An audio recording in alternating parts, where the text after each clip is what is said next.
Fire meeting. Oh, yes, you guys. No, it's another person.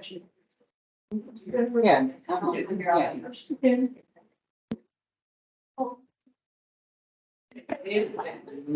is that going to be here? That will be. How it goes first.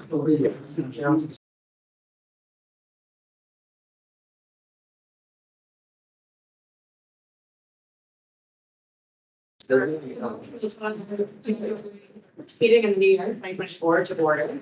This is a public meeting of the Philadelphia Board of Pensions and Retirement and being conducted in person at the board's conference room at the board's offices on the 16th floor of 210 Center. Pursuant to section 21-1503 of the Philadelphia Code, electronic recordings of this meeting will be made for Microsoft Teams conference technology and by an audio recording.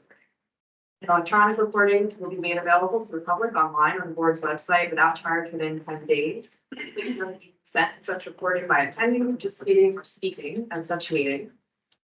And we have a couple of board members that I'd like to recognize and officially swear in before we get started with the scheduled agenda. So if I may ask our city solicitor, Renee Garcia, and our managing director, Adam Teal, please stand. They have one Bible, unfortunately. So be a little innovative. I'll take this out. My lawyer said so. All right, I'll ask you each to repeat after me and I'll let you see this, but I, Renee Garcia, do solemnly swear that I will support, obey, and defend the Constitution of the United States of America, the Constitution of the Commonwealth, and the Philadelphia Home Rule Charter. That I will discharge the duties as a member of the Philadelphia Board of Pensions and Retirement for Fidelity. I, Renee Garcia, do solemnly swear that I will support, obey, and defend the Constitution of the United States of America, the Constitution of the Commonwealth, and the Philadelphia Home Rule Charter, and discharge the duties of the Philadelphia Board of Pensions and Retirement for Fidelity. I, Adam Teal, do solemnly swear that I will support, obey, and defend the Constitution of the United States of America, the Constitution of the Commonwealth, and the Philadelphia Home Rule Charter, and that I will discharge the duties of a member of the Philadelphia Board of Pensions and Retirement with fidelity. Congratulations, welcome to the Thank board.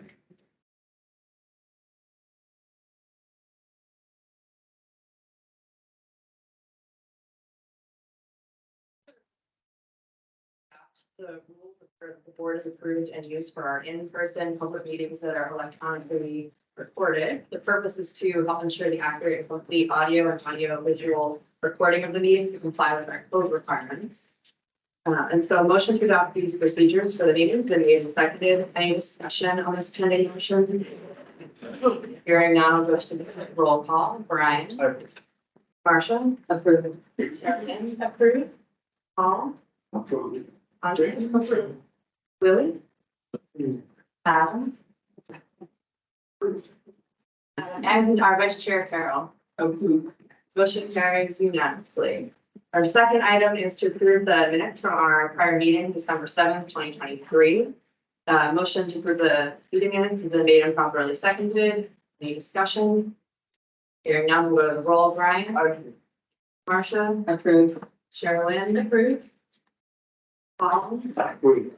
Andrea? Approved. Willie? Adam? Abstain. And Carol. Approved. Motion carries 7-0 with one negative abstention. Item 3, motion to approve 271 pension applications and 144 withdrawal applications is made and properly seconded. Any discussion on this item from the board? Hearing none, we'll go to the roll. Brian? Marcia? Approved. Sherilyn? Approved. Paul? Approved. Andrea? Approved. Willie? Approved. Adam? Approved. And Carol. Approved. Motion carries unanimously. That moves us into section 4. Case 4A, motion to approve the service-connected disability benefits for Jamar Henderson was made and seconded. Any discussion on case 4A? Brian? Approved. Marcia? Denied. Sherilyn? Deny. Paul? Approved. Andrea? Approved. Willie? Approved. Adam? Abstain. And Carol. Approved. The motion carries 5-2 with one noted abstention. Case 4B, a motion to approve disconnected disability benefits for Lisa Brennan Jeter, Greenwood Jeter, excuse me, was made and properly seconded. Any discussion on case 4B? Hearing none. Brian? I approve. Marcia? Deny. Sherilyn? Deny. Paul? Approved. Andrea? Approve. Willie? Adam? Carol? Approve. Motion carries 5-2 with one noted extension. Case 4C, a motion to approve the service-connected disability benefits for Derek Jones was made and properly seconded. Any discussion on case 4C? Hearing none. Brian? Abstain. Marcia? Deny. Sherilyn? Deny. Paul? Abstain. Andrea? Deny. Willie? Adam? And Carol. Abstain. The motion fails 0-3 with 5 noted abstentions. Case 4D, a motion to approve the service-connected disability benefits for Julie Alexander is made and properly seconded. Any discussion on case 4D? Go to the roll. Brian? I approve. Marcia? Deny. Sherilyn? Deny. Paul? Approved. Andrea? Approved. Willie? Approve. Adam? Abstain. And Carol. Approve. Motion carries 5-2 with one noted abstention. Case 4E, should do for the service-connected disability benefits for Esther Arroyo was made and properly seconded. Any discussion on case 4E? Hearing none. Brian? Abstain. Marcia? Deny. Sherilyn? Deny. Paul? Abstain. Andrea? Deny. Willie? Yes. Adam? Abstain. And Carol. Approve. The motion failed 0-3 with 5 noted abstentions. Case 4F, a motion to approve the service-connected disability benefits for Christine DeBlaise was made and some properly seconded. Any discussion on case 4F? Hearing none, we'll roll. Brian? Abstain. Marcia? Deny. Sherilyn? Deny. Paul? Abstain. Andrea? Deny. Willie? Abstain. Adam? Abstain. And Carol.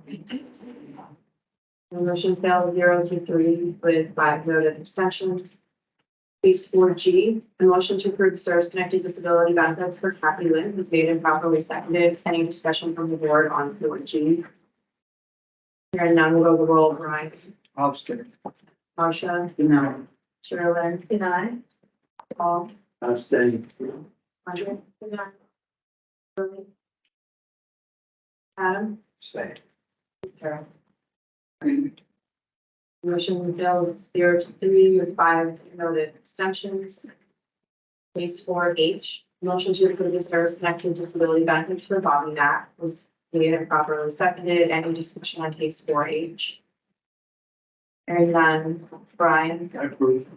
Marcia? Deny. Sherilyn? Deny. Paul? Approve. Andrea? Approve. Willie? Approve. Adam? Abstain. And Carol. Approve. Motion carries 5-2, one abstention noted. Case 4I, the motion to approve service-connected disability benefits for Angela McDonald was made and properly seconded. Any discussion on case 4I? And none. Brian? Abstain. Marcia? Deny. Sherilyn? Deny. Paul? Abstain. Andrea? Deny. Willie? Abstain. Adam? Abstain. And Carol. Abstain. Motion fails 0-3 with 5 noted abstentions. Case 4J, motion to approve the service-connected disability benefits for Danny Purcell was made and properly seconded. Any discussion on case 4J?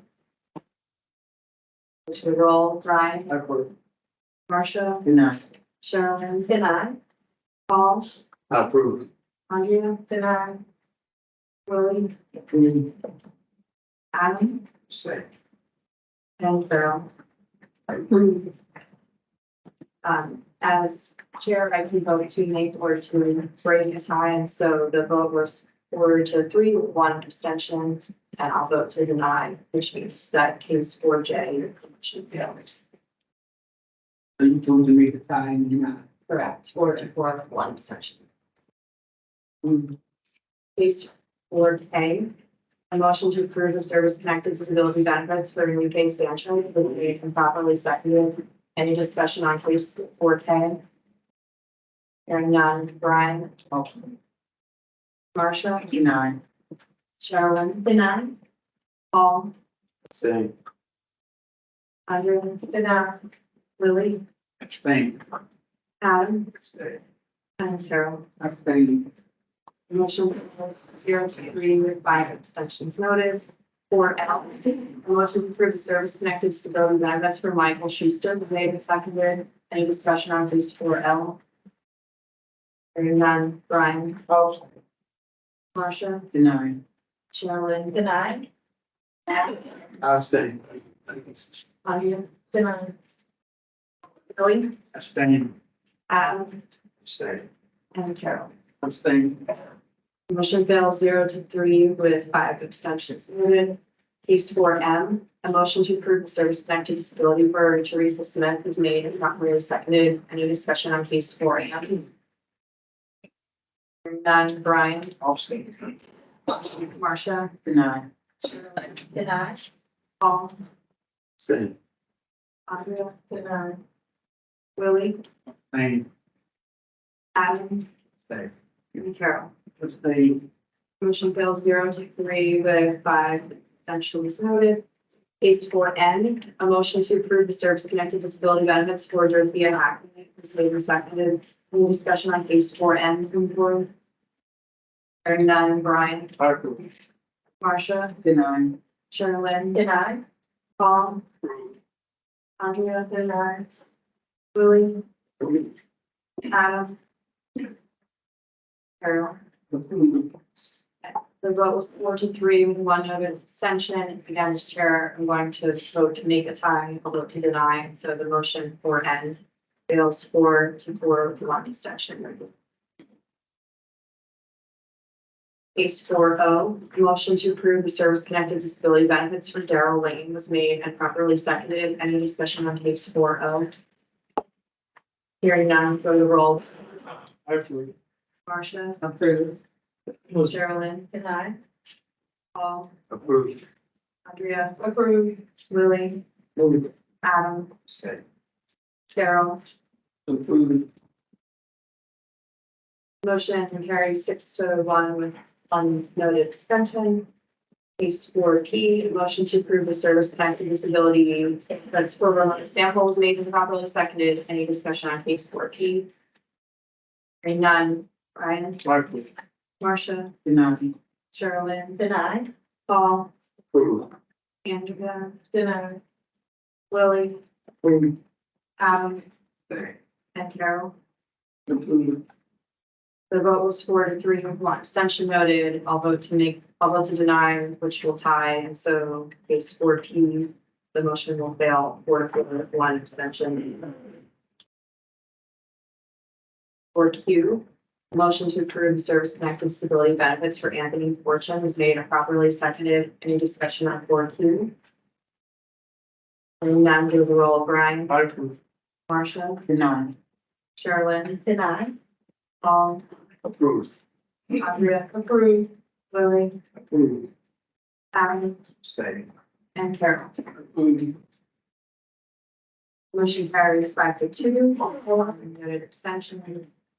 Case 4R, motion to approve the service-connected disability benefits for Aisha Gibson was made and properly seconded. Any discussion on case 4R? Yes. You go to page 16, it's a 20-page document, page 16, which is for med forensics, Andrew Gelman, doctor. When you get this a lot with these doctors these days. If you go to the third, oh, wait a minute, everyone can catch that. Document. Who's Dr. Gelman, it's med forensics, but Andrew Gelman. Third paragraph. I've reviewed the job description as a correctional officer. Most activities are likely at low risk with Ms. Glover's work, and the greatest risk would be that of inmates' physical contact. With this said, I conclude Ms. Glover is not totally disabled and can return to work, though ideally outside the position of the correct. So you can go back to work as a correctional officer, you just can't do the job correctly. That makes absolutely no sense. I've never been a correctional officer.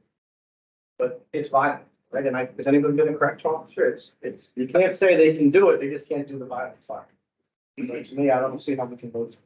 I have. No one elected one that was a correctional officer. And all these do have positions in there where they can do other work other than correctional. Your title is still a correctional officer. You're obligated to do duties of, or if something takes place. So I don't see how that would be correct. That's all. Sure, thank you, Bill. That's like, police officer, you're gonna be a police officer, you can't shoot gun when was that. Something bad happens, but Something bad happen, like this. right? That's sorry, that's out of line, that's fine. That's okay. Is there any other discussion from the board? Good one. A motion to approve the service connected disability benefit for Isha Gibson was made and properly seconded. Any further discussion? Hearing none, we'll go to the roll. Brian, I approve. I'm sorry, I approve. I'm sorry. Marcia, Deny. Sherilyn. Denied. Paul, Approve. Andrea. Denied. Willie, Approve. Adam, Say. and Carol. Approve. The vote was 4-3 with one abstention noted, the chair vote to deny, which means that case for our bills 4-4 with one abstention. Case for S, motion to approve the service connected disability benefits for Mark Fair was made and properly seconded. Any discussion on 4S? Hearing none. Brian, I approve. Marcia, Approve. Sherilyn. Denied. Paul, Approve. Andrea, approved. Willie, Approve. Adam. The motion carries 6-1 with one abstention noted. 14, a motion to approve the service connected disability for James Bolton was made and properly seconded. Any discussion on 14? Yes. Quick, if you don't mind. Page 10 of 14. Randall Smith. The opinion of the impressions they were here. Does not solely do, but he says, I'm going to read it to you here. Permanently disabled, okay, I'll read it out loud. If you want to read it, you read it. It is my be permanently disabled due to its pre-existing conditions which were aggravated by his working. But to me, again, you were working yesterday with, degenerative conditions, getting older. And you got injured, and the doctor says the injury aggravated, and now you can no longer go to work. I don't see how that's not so working. But these doctors need to clean up their language, or we just need to interpret it here. You can't have it till the hands. Again, I don't see how we can arrange this. That's right. Is there any other discussion from the board on 14? Hearing none, I will go to the roll. Brian, Marcia, Deny. Sherilyn. Denied. Paul, Approve. Andrea. Denied. Willie, Approve. Adam, Say. and Carol. Approve. The vote was 4-3 with one abstention as chair will vote to deny. And so case 14 fails 4-4 with one abstention. For you, motion to approve service connected disability benefits for Raymond Polakowski, excuse me, was made and properly seconded. Any discussion on case 14? For you. Hearing none, go to the roll. Brian, I approve. Marcia, Approve. Sherilyn. Approved. Paul, Approve. Andrea, approved. Willie, Approve. Adam, Say. and Carol. Approve. Motion carries 7-0 with one abstention. For B, motion to approve the service connected disability benefits for Michael Ryan Hughes. Apologize. Was made and probably seconded. Any discussion on 4B? Hearing none, we'll go to the roll. Brian, Okay. Marcia, Approve. Sherilyn. Approved. Paul, Approve. Andrea. Approved. Willie, Approve. Adam, Say. Carol. Approve. This carries 7-0 with one noted abstention. Motion carries. For W, motion to approve the service connected disability benefits for Sabrina Stubbs was made and properly seconded. Any discussion on 4W? Hearing none, we'll go to the roll. Brian, I approve. Marcia, Deny. Carolyn. Denied. Paul, Approve. Andrea, approved. Willie, Approved. Adam, Stay. Carol, Approved. motion carries 5-2 with one noted extension. For X, the motion to approve the service connected disability benefits for Sean Sudler was made and properly seconded on for X. Hearing none, we'll go to the roll. Brian, Absolutely. Marcia, Denied. Sherilyn. Denied. Paul, Stay. Andrea, Willie, Adam, Stay. and Carol. Thank you. The motion fails 0-3 with 5 abstentions noted. That moves us into section 5, case 5A. Motion to approve the application for service connected disability benefits beyond the 1-year deadline for Dalford Bradley is made and properly seconded. Any discussion on case 5A? Hearing none. Brian, Marcia, Denied. Paul, Approved. Andrea, Sorry. Willie, Approved. Adam, and Carol. The vote was 4-3 with 1 abstention. As chair, I will vote to deny. So case 5A fails 4-4 with 1 abstention voted. Section 6, case 6A. Motion to approve the application for survivorship benefits on behalf of a medically dependent child, Will DeLuca, child Salvatore DeLuca, was made and properly seconded. Any discussion on 6A? Hearing none, go to the roll. Brian, Marcia, Approved. Sherilyn. Approved. Paul, Approved. Andrea, approved. Willie, Approved. Adam, Approved. and Carol. Approved. Motion carries unanimously. Section 7, marked on the home stretch. Old business, case 7A, a motion to approve the application for additional months of drop. Francis Simonian was made and properly seconded. Any discussion on case 7A? Hearing none, go to the roll. Brian, Denied. Marcia, Denied. Sherilyn, Paul, Denied. Andrea, Willie, Adam, Stay. and Carol. Denied. The motion fails 0-7 with 1 noted abstention. Case 7B, a motion to approve the application of Rosemary Peterson Tyler for survivorship benefits as a common law spouse of Russell Tyler, the deceased. Was made and properly seconded. Any discussion on case 7B? Hearing none, we'll go to the roll. Brian, Approved. Marcia, Approved. Carolyn, denied. Paul, Approved. Andrea, approved. Willie, Approved. Adam, and Carol. Approved.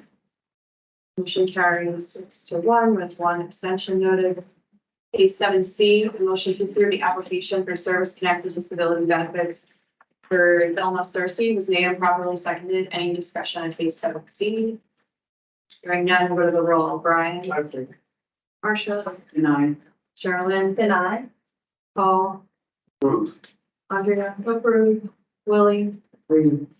Adam, Stay. and Carol. Approved. Motion carries 5-2 with 1 noted abstention. That brings us into new business and executive director. The state audit is ongoing. We have an entrance conference on February 1st, so we'll keep posted as to where that is at that point. The annual actuarial presentation will take place at the February board meeting. That's where the actuary comes in, shows us slides of the where the fund is at this point, and the official actuarial report is usually provided to us at the end of March. During the actuarial presentation, we discussed about your sewer rate of return and whether or not to reduce that. So big meeting in February. Things would be a little bit of a lengthy meeting, so just that. Just wanted to make a note on hearing panels. Our Stan Elizabeth needs to send out notices for participation in hearing panels. We appreciate your participation. We understand that this is I'll call it a second job for each of you, and we get that. We do finish this full time, we don't.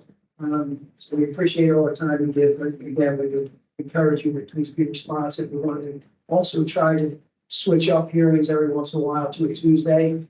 We understand that that may be a little more convenient to some of the trustees, so we'll switch that up also. And but we appreciate your assistance, and again, not only the trustees who are named by charter or elected, but also designees. We appreciate your work on that. Medical panel RFP, we heard a little bit about a couple of cases today. We are going to reissue the RFP again. The response over the last couple RFPs has not been tremendous. We continue to reach out to medical practices, and looks like we might have a little additional interest. So we would be reissuing that RFP within the next couple of months to get that out there and see what we can do. If you have any doctors or medical providers that might be interested, please don't hesitate to give that, when we let you know that RFP is up, give it with us. Also, I wanted to introduce in person, Josh Stein, our new Chief Compliance Officer, who's, heard engineer from Jenny. This is Josh here, and also, I don't know if Elizabeth Denise wanted to introduce Miranda, who's also working now on service and connected disability processing cases. We did a great job, so we want to welcome both Josh and Miranda to the attention now. Welcome to both of you. Thank you for your. Any other new business for both of you? So I just want to say welcome to the newly elected administration, appointees trustees from Carol and the elected trustees. We look forward to working with you guys. We hope you have ever selected alternates so y'all can participate in the hearing panel. We don't have alternates, so we have to be here. Y'all have busy schedule, we understand that, but we also know that the business of the members need to be dealt with. So we need you to please appoint trustees that could, we made alternates that could sit on the hearing panel. Because as you see, we had 26 cases today. Deciding, so we're trying to get this down, so thank you and welcome. And just to know, I mean, you realize it doesn't mean, having it doesn't mean you cannot sit at the board meeting, you choose to sit wherever you want to sit. But it is nice having it doesn't mean for switch. Sometimes they can get late. We appreciate it. Thank you. There's no more new business. The litigation summary is the next item. It's in our packets. Adam and Ellen, anything that we have to share with the board? Several cases in CCP, but no specific. Motion to adjourn is made and properly seconded, and with that, we'll move into the deferred compensation portion of the meeting.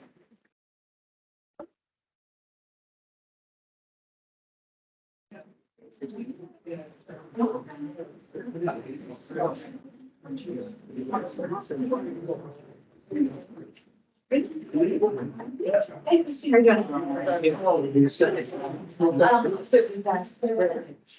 Switch the seats. Yeah. Yeah. But I'm like, I know what you are. It's a pleasure. I hear you, I didn't realize.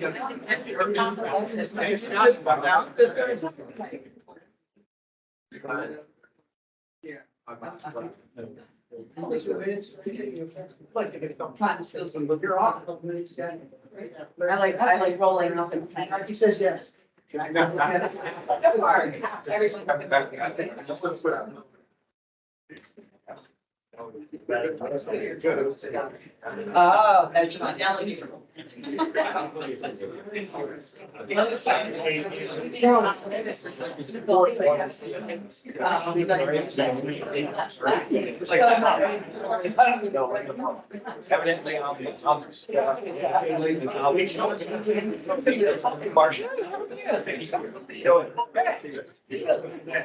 Evidently, what's going on? Hey, how are you? Okay.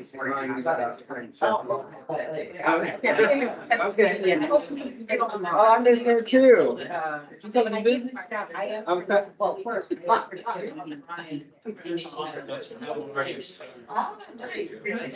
like, you know, that.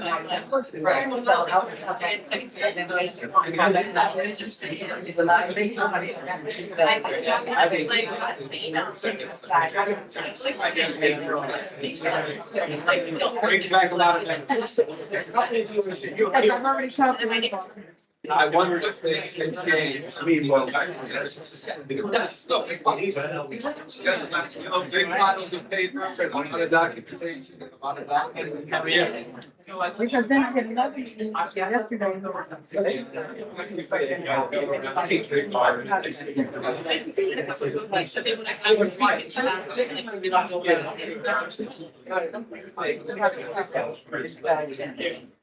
I have a feeling it's around.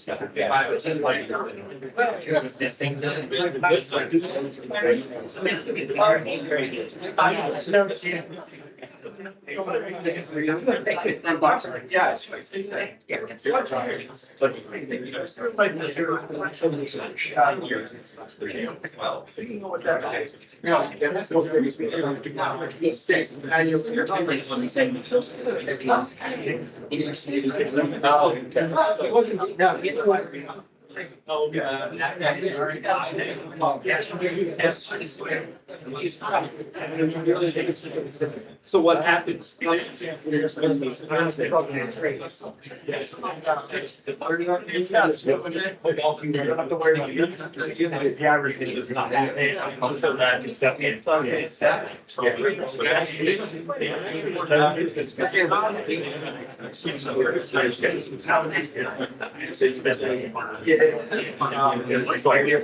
It's a lot of demonstrate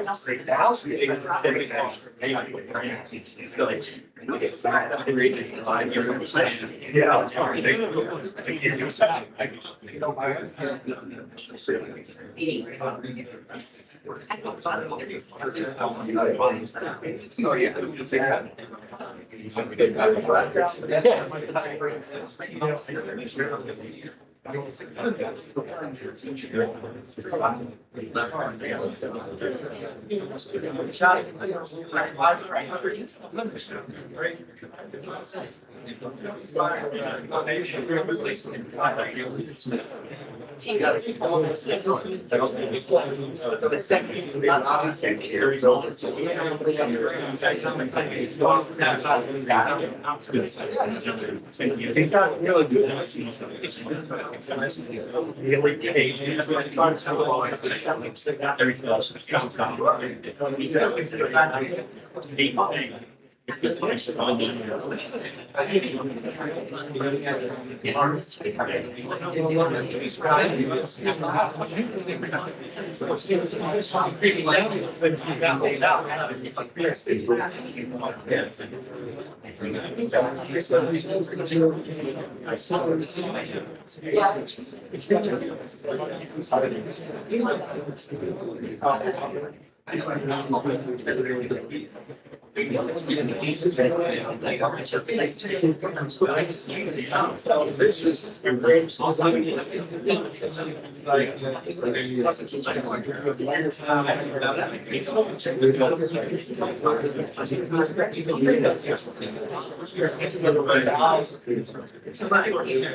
They've already.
Right, we're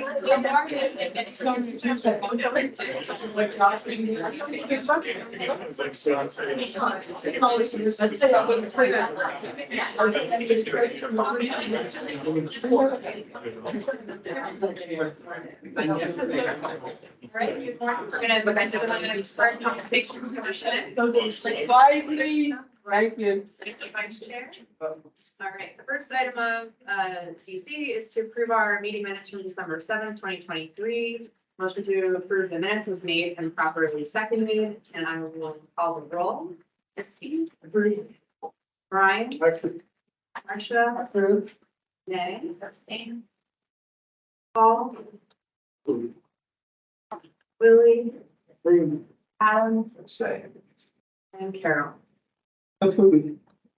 The motion carries 6-0 with 2 noted abstentions. And before we move into the activity report, I wanted to ask the executive director to make it. The last annual women's forum, which I believe was in Philadelphia this past year, is in Boston on March 12th and 13th. So, I know, I believe there are a couple other people working last year. So, I don't know if the board wanted to consider making a motion on this, for anyone who's interested. I'll make the motion, any trustee or staff who wants to go to the conference. Second. Motion was made and properly seconded regarding people for the NASP Women's Forum that's coming up. Any discussion? Hearing none, we'll go to the roll. Christie, approved. Brian, Marcia, approved. And I approved. Paul, Lily, Approved. Adam, Approved. Carol. Approved. Motion carries unanimously, and that moves us into the activity report and update. Thanks, Sharon. Good morning, everyone. Just a couple of quick announcements before being in Brad with the activity report. Just a reminder that we will do the mutual fund performance for the fourth quarter. We'll review all the investment lineup and the returns that affects the meeting.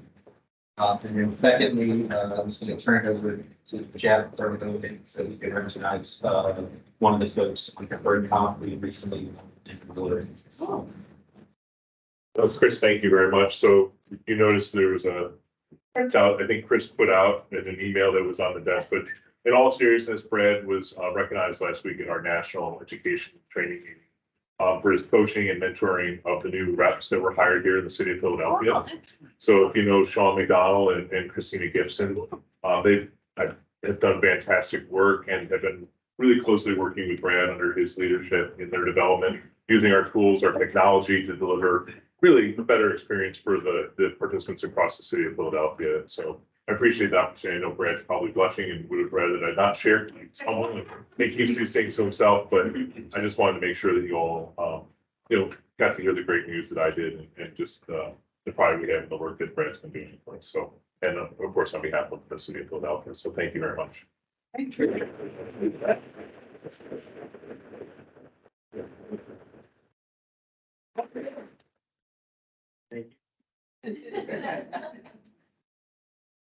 Watch for the speech later. I assume it came with pay raise stuff? We'll talk. You said what he said, right? Right. Good question. We started over here. Okay. Brad.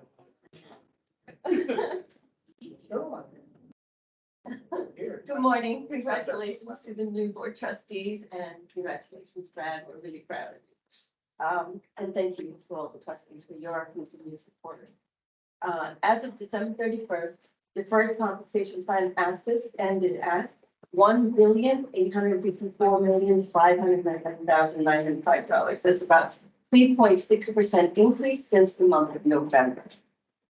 Total participants in the plan that have an account balance is around 25,579.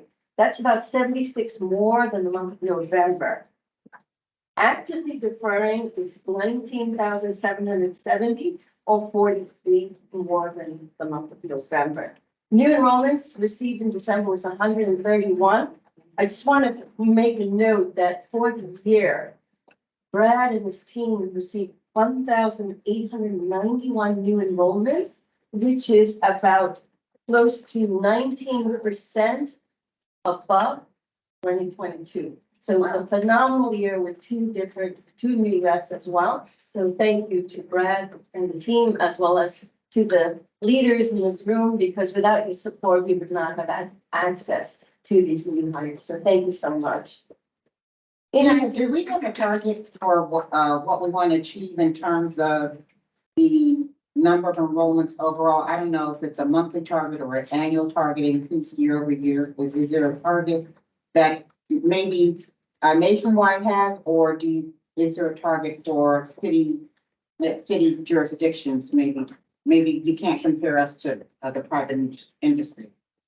We don't have a goal, but Okay. I mean, you can tell me a little bit more about that. Yeah, for the local team, we kind of have a thought of increasing 5% year over year.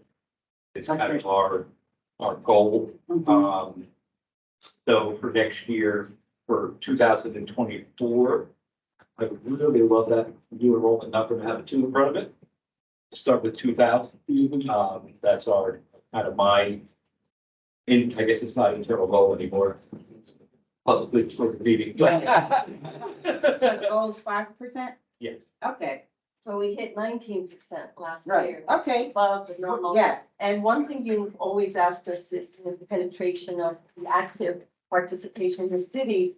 Active participation rate is 73%. The plans that are similar in size, which are around 25,000 in participants, is around, the range is between 56 to 60%. So the city is above the normal standard.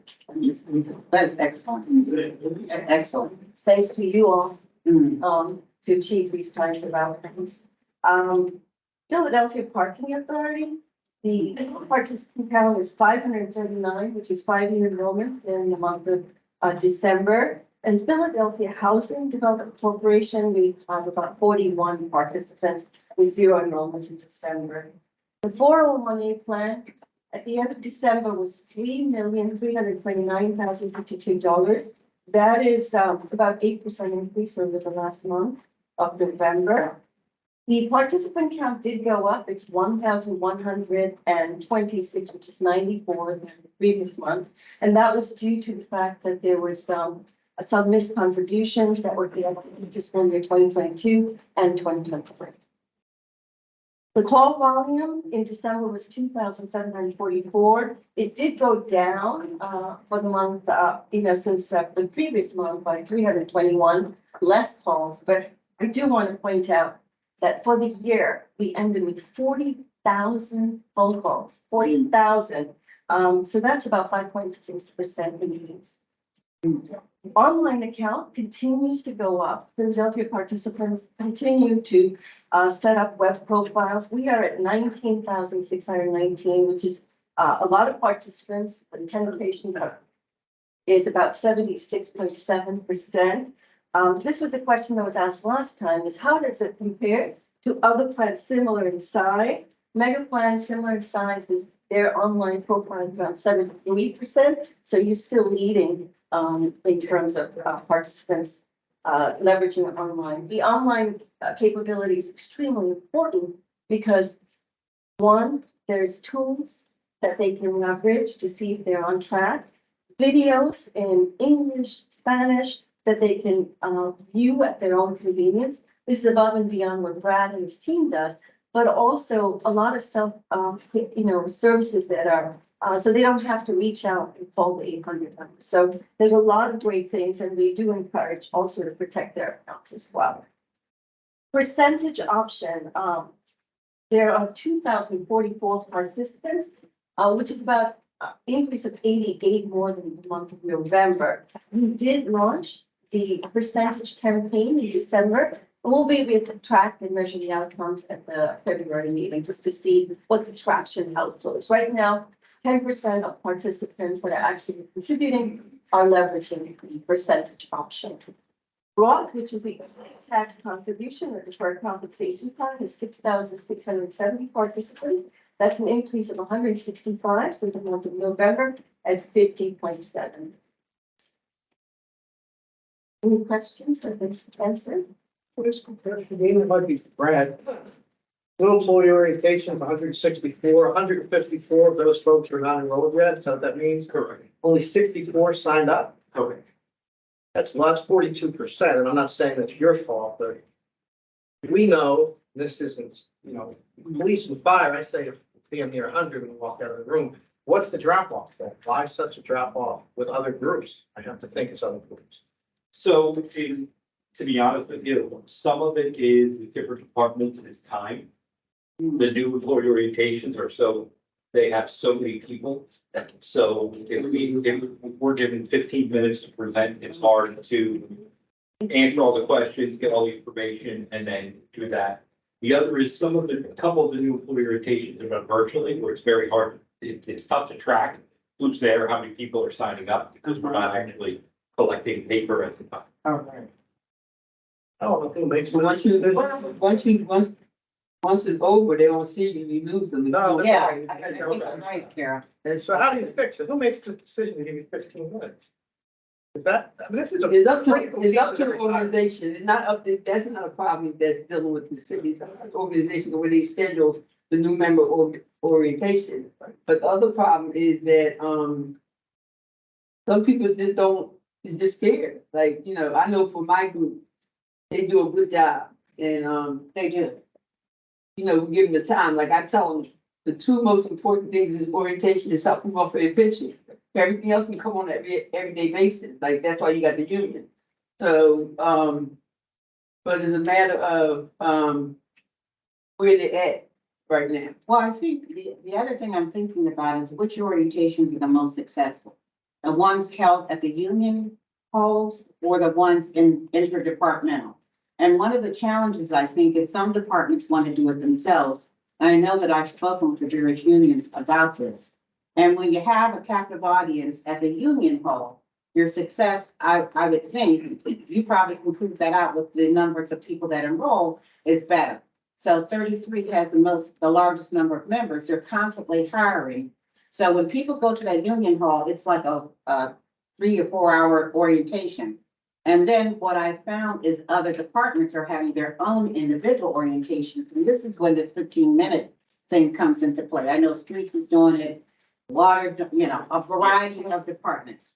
So this is And they don't send the person to the the union. union orientation. Yes, and so, Except we have, but they do send them there. We have a large crowd. yeah, but they have to sooner or later send them to the union hall to enroll in employee benefits. So I'm not quite sure. It's kind of like counterproductive. So maybe I can take this offline and talk to the various departments. If you tell me which departments are having the individual orientations, I can follow up with them to, yes. We'll leave it at this, but there's a model that works, right? We know that when Yes. you walk out of fire academy, you're at 100%, you're at 98%.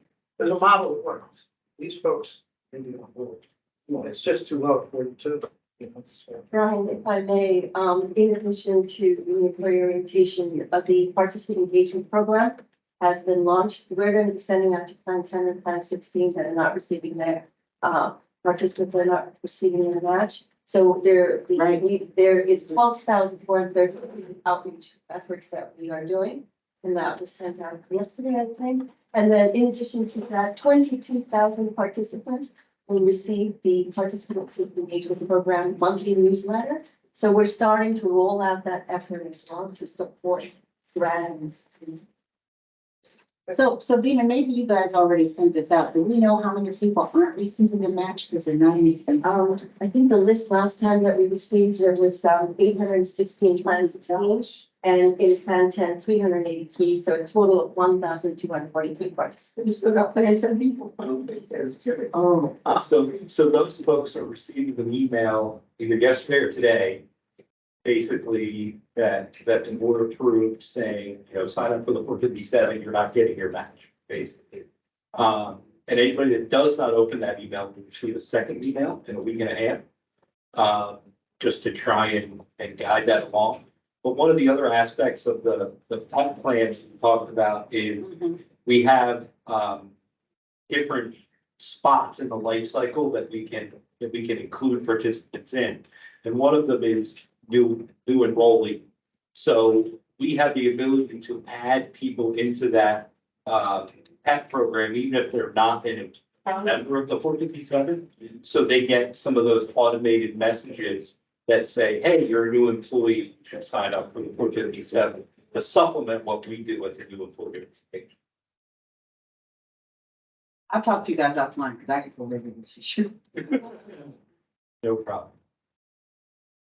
Parking fines, having that, I'm not sure. We are sending folks over as an employee event, we let them know, please you put it together to let them know what is available for them, what type of benefits are available. Talk that you need, we can try to. I get it in February. It is, I think we're you're in there. already part. Yes. So something like that is a good idea, almost an employee benefit event, right? Where people can go around like in college, they can choose what activities you want to do. Yes. Same type of idea. Absolutely. Yeah, I'll check to make sure that they're part. Perfect. So as far as the local office activity, the local office had 231 consultations for the month of December, 34 of those employees enrolling. 16 of those consultations utilized the My Interactive Retirement Planner tool. And we had a total of 21 workshops and 553 total attendees for those workshops. And real brief, I do want to thank everybody for the congratulations, but I would be remiss if I didn't mention, Don Marcasiello, who's our CFP, and also Angie Howard, who's our office person up on the 17th floor. It's the whole team. I know technically, I guess I received the award, but kind of my secret is hiring people to get out of the way. So it's really an award for the whole team. So thank you very much for the congratulations. Any other questions for Mr. White?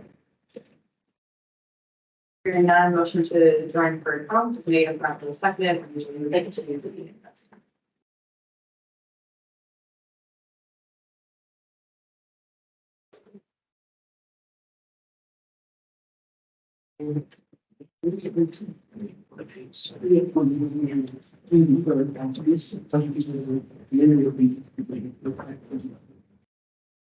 Good morning, everyone. I call the investment committee into session. First item is approval of minutes from December. Motion. Second. You move the problem second. Renee. Paul. Approved. Brian. William. Approved. Carol. Approved. Marcia. Approved. Adam. Upset. And Christie. Approved. Motion carried. Thank you all very much. And item 2, December 23 investing performance review. Let's check. Second. Sorry, Carol. Okay, I missed that. Okay, second item is election of vice chair. Is there a motion? Oh, you need the rules, but I'm just following this one. Just trying to get through it. I apologize. Shine here. From Article 1, Section 2 of the rules of the pension board, also I don't have it memorized yet. The vice chairperson shall be elected for any membership of the board by concurrence of at least 5 members of the board at its regular meeting in January of each year for a term of 1 year, commencing on the 16th of February 1st. By the way, Josh had sent me the swear before and I was completely good. And now that we call for motion. Okay. Is there a motion? To nominate someone? Yep. I will nominate Carol.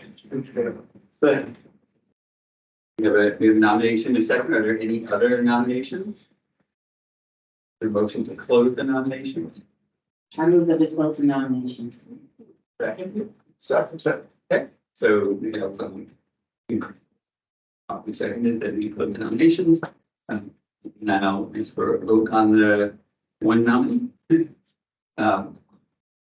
Renee. Okay. Paul. Approved. Ryan. Billy. Approved. Carol. Approved.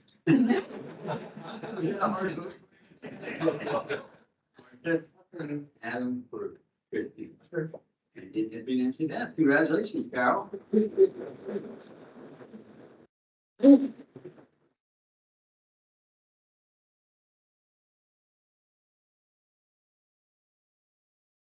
And now we go to the December investment. Again, review the investment performance, for the month of December. I also note the preliminary returns. Post business Tuesday. I did want to remind folks that we had sent out the recommendations for the initial tranche of the first round of fixed income investment for some asset allocation. That would be 20 million dollars for Brandywine, 10 million each for Garcia Hamilton and Longfellow, 30 million to MetLife, and that's the first MetLife product under investment grade fixed income. We also do not intend to use that money until sometime after the Federal Reserve meeting at the end of January, just to make sure there's no market surprises or that it doesn't take some unanticipated action. When that happens, we come back offline, and then if necessary at the next meeting, those amounts being trustees. Chris, can you talk a little bit about the rationale for that application? Sure, the bulk of it going to, I'll say lower risk for, Garcia, MetLife, and Longfellow. You'll remember that in the asset allocation, the vast bulk of the fixed income dollars are supposed to be managers tied to Barclays Ag or something very similar, so the lower risk managers. There's also a little bit less allocated to Garcia and Longfellow in this round, just because of the amount that they currently manage, which is significantly higher than the other two managers. So in terms of diversifying the portfolio, not having any one manager manage too many dollars in their strategy, that's the reason. I would anticipate over time, we would see Garcia and Longfellow with increased allocations as things begin to even out.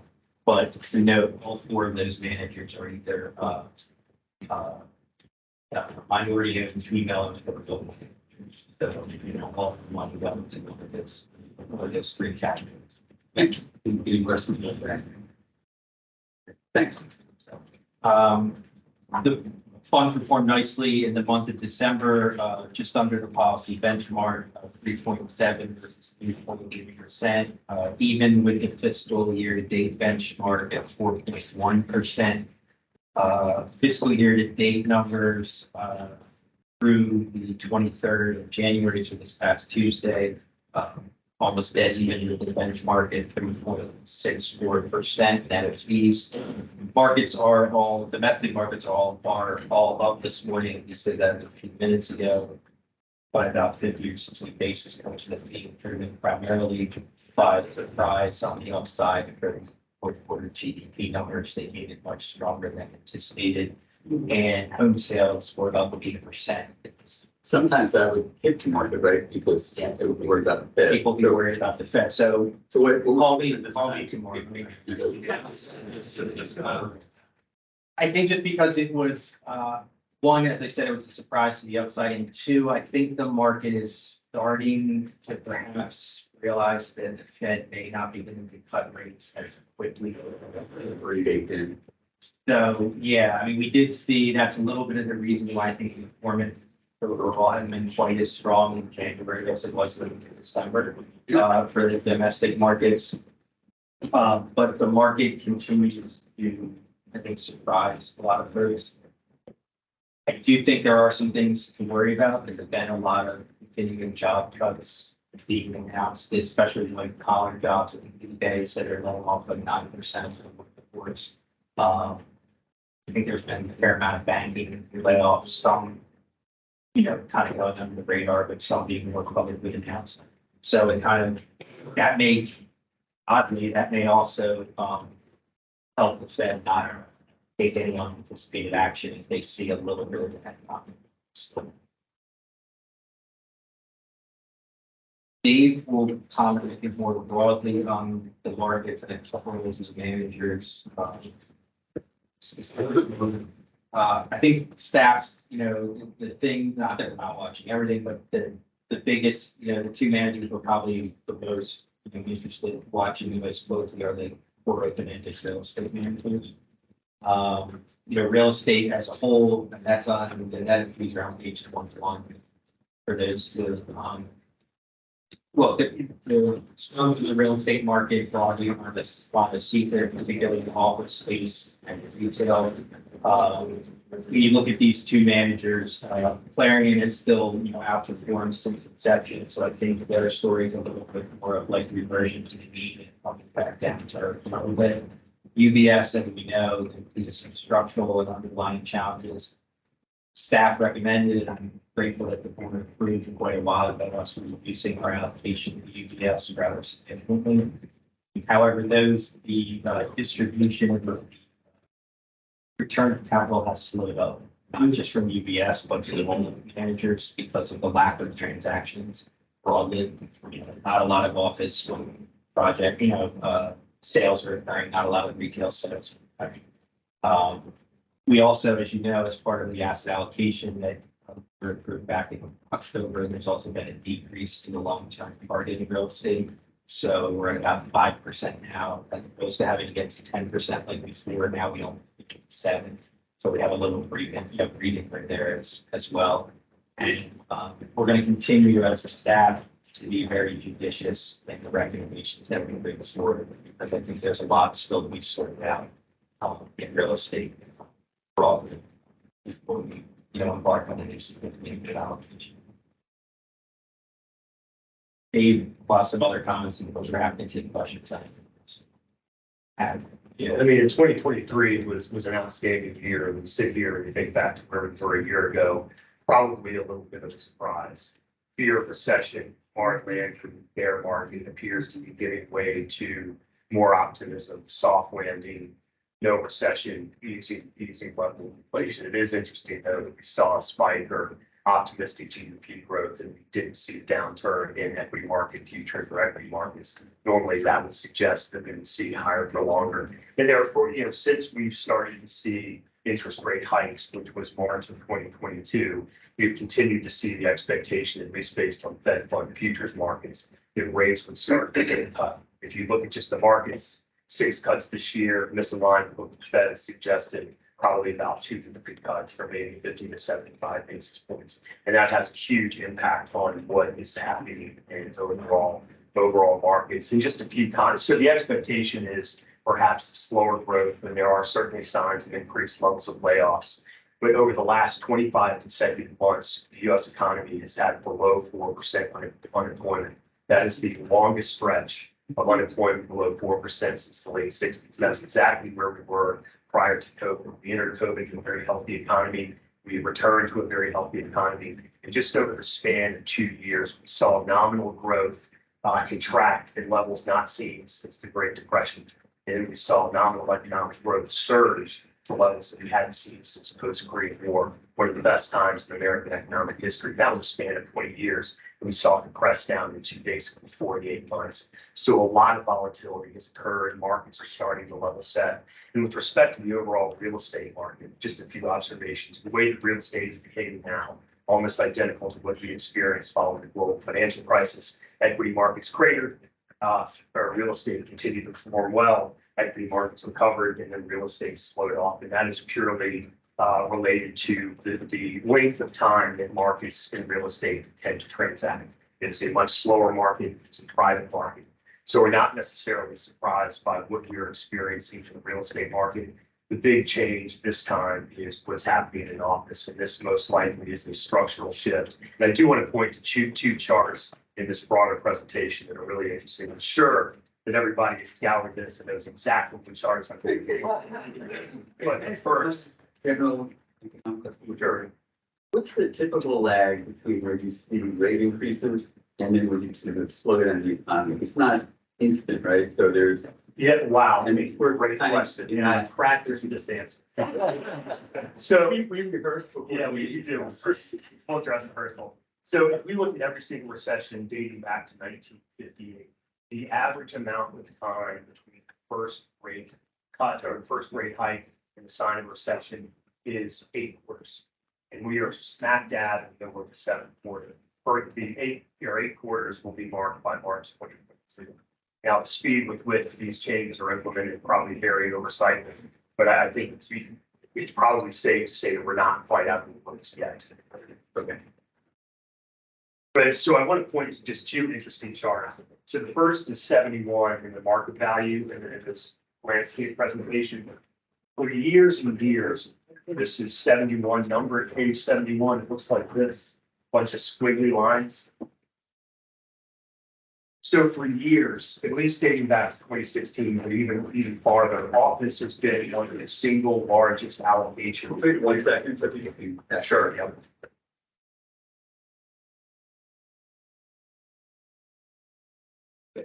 But yeah, turn the pages. It's the header is changing investment theme in real estate. So for years, office has been one of the dominant sectors in the Creek Odyssey or the bellwether benchmark for real estate, our real estate benchmark.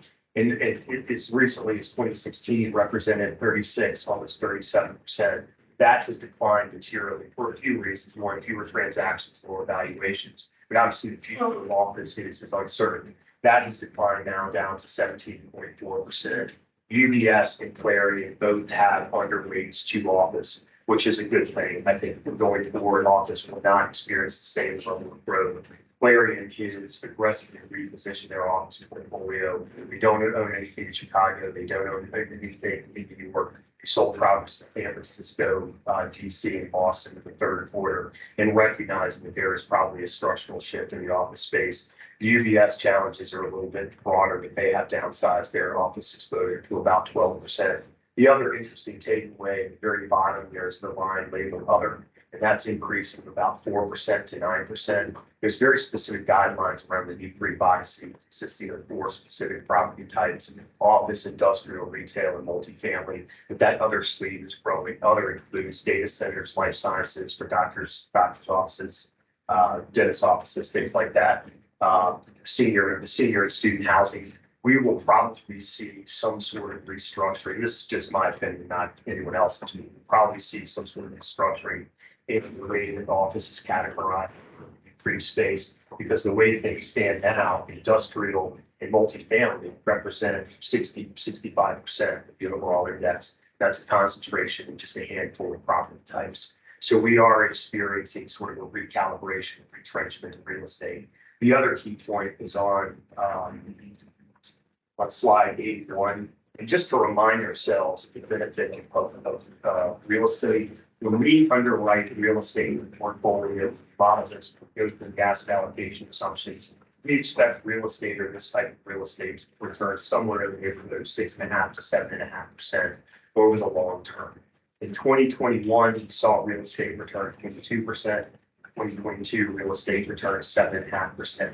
Very lofty valuations attributable to lower interest rates and an appetite for real estate. So it's not a surprise that we are seeing some sort of recalibration over the last 10 years. We are right at that mark. We are right at 7.3%. Now, we haven't been in this space over that time period. Our experience is over about 7 years. But real estate is performing the way that we expect over the long term. These huge dips and dives are a little unexpected, perhaps a little uncomfortable, but long-term results are aligned with what we expect.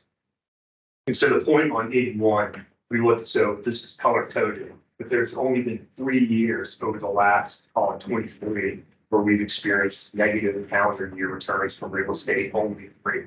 In most of those instances, the returns are between 5 and 15%. During that 24-year period, have you seen such a structural change like you described earlier in any of those periods? So we saw that in retail, right? The Amazon effect in retail cratered now to about 10% from a higher position. And we are starting to see some changes in retail. There's, experiential retail is still popular, shopping, entertainment, restaurants. And you think about, some people still want to go into stores and feel and see the item before they purchase it. And one of the best examples of that is a suburban dad who goes to airports, shops at Johnson and Murphy. And the other dads know what I'm talking about. They have one, I think they've got one at Philly Airport, but it's a small footprint. They have all of their brands. You can look at it, try it on, you can order it online. That's the sort of experiential shopping that we tend to see. Smaller footprints, less inventory, but you have the option of shopping online. I don't think retail will ever go away. It will probably creep back up, but that's the other example. So what percentage of the Odyssey is retail versus the current percentage that is office? prior to the structure. Yeah, so this chart only goes back to 2016. In retail at that time was 20%. And over, call it an 8-year period, it dropped down to 10%. What happened? In office was at 36.5%. So that, the other part to that though, Fran, is, we've talked about this before. It's not necessarily that the value of these these buildings are worth less. There's just fewer transactions and less of serving the prices where we can market. And managers are Actually, see the building with less value too. Sure,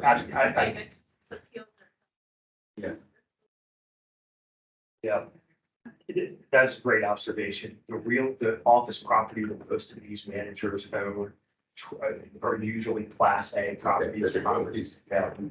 That being said, there are properties like that. I mean, the Comcast building here is a great trophy asset.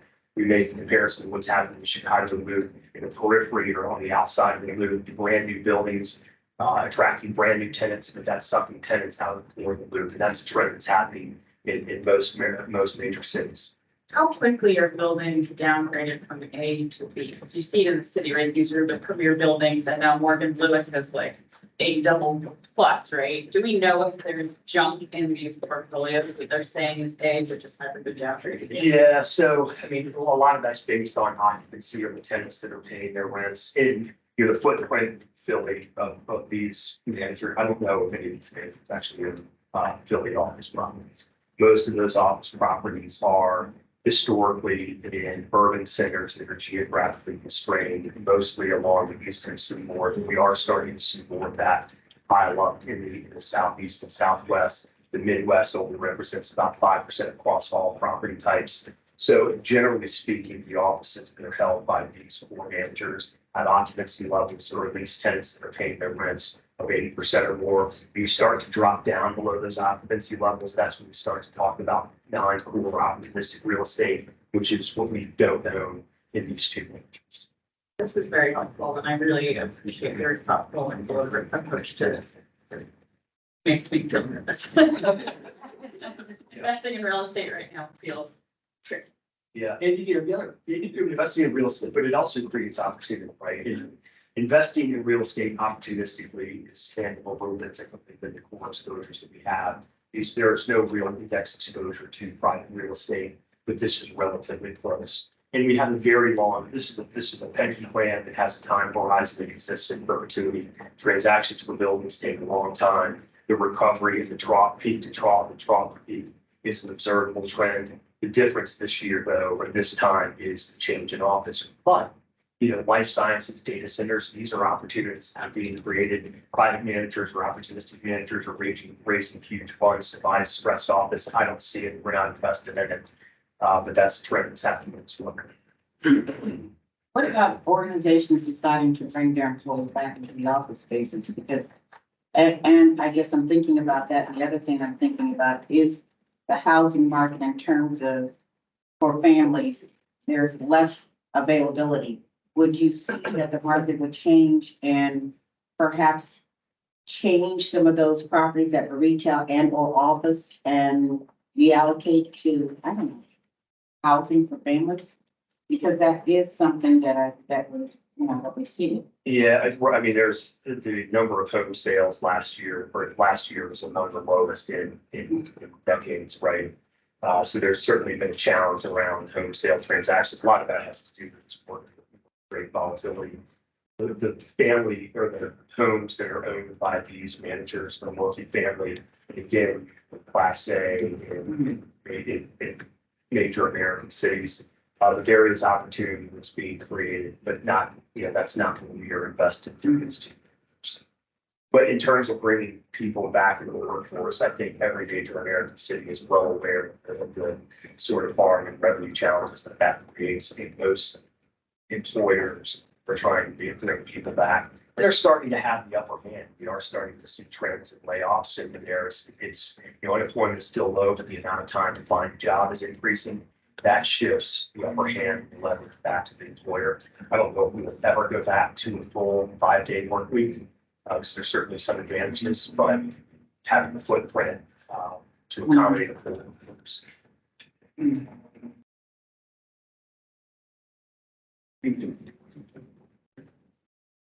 For there, I know that, there's always some attention paid to the local law managers. I think that's just offer a couple of perspectives. Very much about fidelity. Yeah, you know, Since you brought it up. there's a. Yeah, so, You can call it low vol, you just said low vol. yeah, right. National.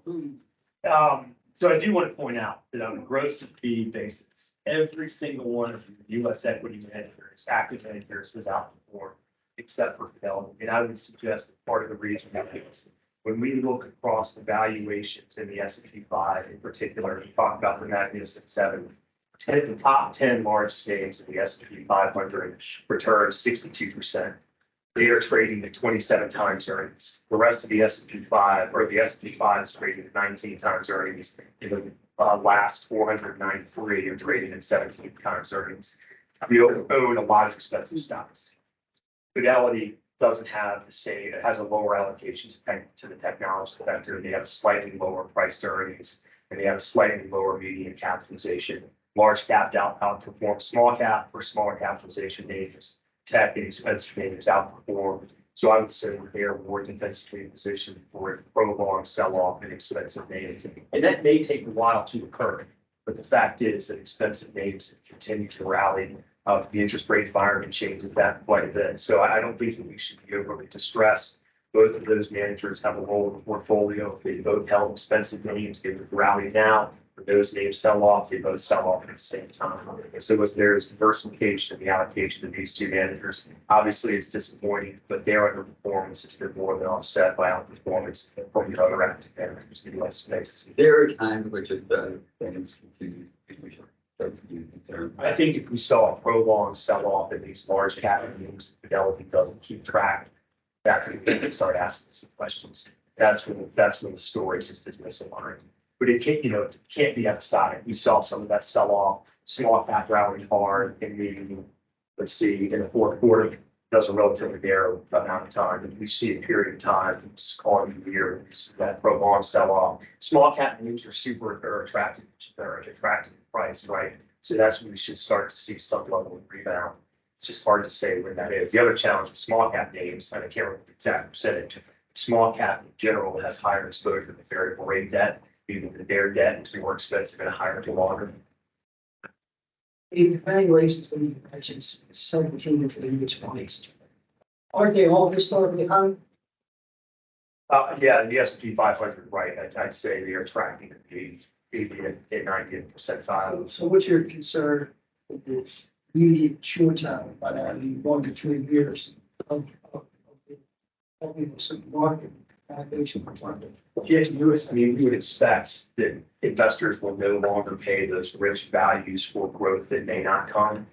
But the reality is these 7 names in particular, Apple, Amazon, Meta, NVIDIA, et cetera, they are defensible businesses. They have few competitors. They operate like monopolies.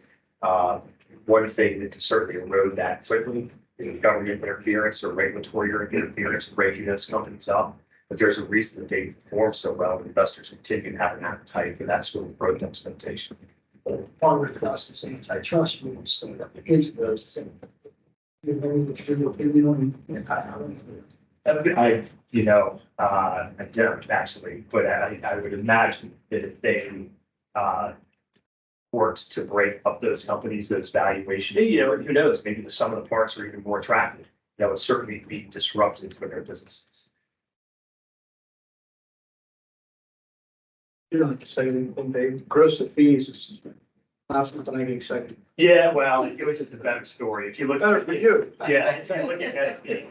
So it was just nice to say all but one. If you look at net fees, I think it's like, well, yeah, so you caught me on that one, I right? did. Just want to make sure everyone's paying attention. Your active managers who've done well in net fees. Yep. That's it. All three. All three. Anything else? That's fair. Thank you. Much. Just a couple other quick things I wanted to mention. You'll start to see our fees go up over the next couple of weeks. The consultant opportunities, alternatives in general are up this year. So we're close to getting those up. I think the first one that may go up is for the securities restrictions, Northern Ireland, San Diego, private prisons, et cetera, with firms that use to track those. So we'll send you an email when they go up, but I just wanted to be aware. We sent out dates for the education seminar. I started to hear back from folks last night, so we will get dates set soon. As a reminder, in March, we'll have the bulk of the city's annual contribution come in, so we will provide, as we always do, a sources and uses memo to the trustees in advance of the meeting, so they can see how staff or are planning or recommending rather we allocate. And we will begin bringing in private equity, infrastructure, et cetera, managers again, as they be April meeting. So next work, we put it down. Yeah. February at March. Securities lending total income for the month was a little over $130,000. Year to date, the program made $1.85 million approximately. And well north of 53 million since October. The strong numbers for local and diverse AUM on a combined basis, almost at 60.5%. MWDBE for it now individually around 54%, local and surrounding counties at 3.4%. And calendars for the next three meetings are for Thursdays of the month, February 22nd, March 28th. And next month. Correct. Any questions? Any new business? The new process section is very like to call them. Full board into session. Is there a motion to affirm the negative statement of the investment committee? Thank you. Second. Move probably second. First, Marcia. Approve. Carol. Approve. Willie. Approve. Brian. Paul. Approve. And Renee. That's great. Respond. Any new business? No business? Move on, take it. Third, and we're adjourned. Thank you all very much.